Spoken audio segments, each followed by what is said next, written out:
കുറെ നാൾ മുന്നേ വരെ ഒരു തൊണ്ടവേനയിലായിരിക്കും എനിക്ക് എപ്പോഴും ജലദോഷം, പിന്നെ അത് പനിയിലേക്കൊക്കെ പോണത്. പക്ഷെ ഇപ്പൊ കുറച്ച് നാളായിട്ട് അതിനകത്ത് ഒരു ചെറിയ മാറ്റം വന്നിട്ടുണ്ട്.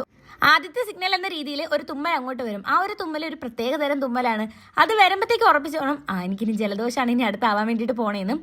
ആ ഒരു തുമ്മൽ കഴിഞ്ഞാൽ ഉടനെ പിന്നെ ഒരു തൊണ്ടവേദനയും, പിന്നെ അത് തൊണ്ട പഴുക്കും, പിന്നെ അതങ്ങ് പനിയായി മാറും. സാധാരണ അങ്ങനെയാണ് സംഭവിക്കാറ്. അങ്ങനെ ഇന്നലെ ഉച്ചയ്ക്ക് അതുപോലെ ഒന്ന് തുമ്മിയത് മാത്രമേ എനിക്ക് ഓർമ്മയുണ്ട്.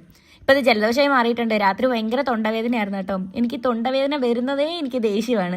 മെയിനായിട്ട് രാത്രി ഉറങ്ങിക്കിടക്കുന്ന സമയത്ത് ഈ ഉമിനീരൊക്കെ നമ്മളൊന്ന് ഇടയ്ക്ക് ഇറക്കാൻ നോക്കി കഴിഞ്ഞാൽ ഭയങ്കര വേദനയാണ്.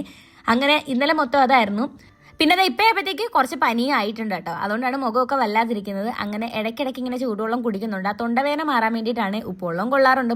പിന്നെ കുറച്ച് നേരം വന്നിരുന്ന് TV കണ്ടു. ഇടയ്ക്ക് ചെറിയൊരു ബ്യൂട്ടീഷ്യനും കൂടി ആവാം കേട്ടോ. ഇതിവിടെ എൻ്റെ നഖം ഷേപ്പ് ചെയ്യുവാണ്. ഒന്നാമതേ മൈൻഡൊക്കെ വല്ലാതിരിക്കുന്നത്. അപ്പം നഖമൊക്കെ ഒന്ന് ഷേപ്പ് ചെയ്ത് നെയിൽ പോളിഷ് ഇടാന്ന് വിചാരിച്ചിട്ട് ഞാൻ എന്താ ഈ ഒരു കളറാട്ടോ അടിച്ചു കൊടുത്തേക്കുന്നത്.